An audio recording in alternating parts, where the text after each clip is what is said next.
Hello everyone, welcome to my another new blog. দূরে বা কাছে যে যেখান থেকে আমার আজকের ভিডিওটি দেখছেন আপনাদেরকে জানাই অসংখ্য ধন্যবাদ। আজকে আমার বাড়িতে পরার কিছু ড্রেস লাগবে, সেই জন্য আমি দেরি না করে একদম সকাল সকাল চলে গিয়েছি মাইজদি সুপার শপে। আর সুপার মার্কেটে যাওয়ার কারণ একটাই, ওখানে মানে তিনতলাতে কিছু ভাই আছেন, কিছু দোকানদার আছেন, তারা একদমই রিজনেবল প্রাইজে জামাগুলা সেল দিয়ে থাকেন। যার কারণে আর ওনাদের জামাগুলো আমার বরাবরই ভালো লাগে, কারণ ওনাদের জামার কোয়ালিটি যেমন বলে ঠিক তেমনই কিন্তু পাওয়া যায়। তাছাড়া দামও কিন্তু একদম রিজনেবল প্রাইস। তো এই জন্য আমি বেশিরভাগই সুপার মার্কেট থেকে কেনাকাটা করে থাকি।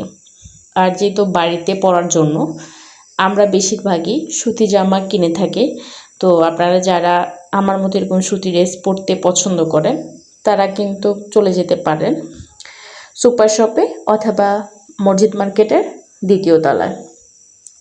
এখানে দেখছেন আমার এই ভাইয়ের দোকান থেকে আমি একটা থ্রি পিস নিয়েছি, সুপার শপ থেকে দুইটি নিয়েছি।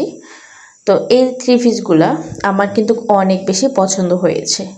আর এগুলো হচ্ছে জমজমের থ্রি পিস, বলেছে জমজমের থ্রি পিস অনেক ভালো, তাই জমজমের থ্রি পিসে নিলাম। আর এদিকে দেখলাম আজকের রাস্তাটা খুব পাকা, এত বেশি একটা ঝামেলা নেই। তো রাস্তা পাকা দেখে অনেক বেশি একটা ভালো লাগলো। দুই বান্ধবী যেহেতু আস্তে আস্তে দুপুর হয়ে গিয়েছে, তাই কি আর করার, হালকা নাস্তা করার জন্য আমরা কোথাও না বসে একটা কেক আর দুটো জুস নিয়ে নিলাম। এরপরে গাড়িতে বসে আমরা দুজনে মিলে নাস্তাটা সেরে ফেললাম। গল্প করতে করতে চলে আসলাম এবার আমার পছন্দের আমাদের কাজিয়াহাট বাজারের টেলারের কাছে। আমি ছোট থেকে ওনাদের হাতে কিন্তু জামা সেলাই করে ওই জামাগুলাই পরছি, এখনও কিন্তু ওনারা সেলাই করেন। যাই হোক, অনেক দিন থেকে সেলাইয়ের কাজ করেন, অনেক পুরনো টেলার। তো ওনাদের সেলাইয়ের কথা আর কি বলবো, অনেক ভালো, তাই আমি ওনাদের দুজনের কাছে বেশিরভাগ দিয়ে থাকি।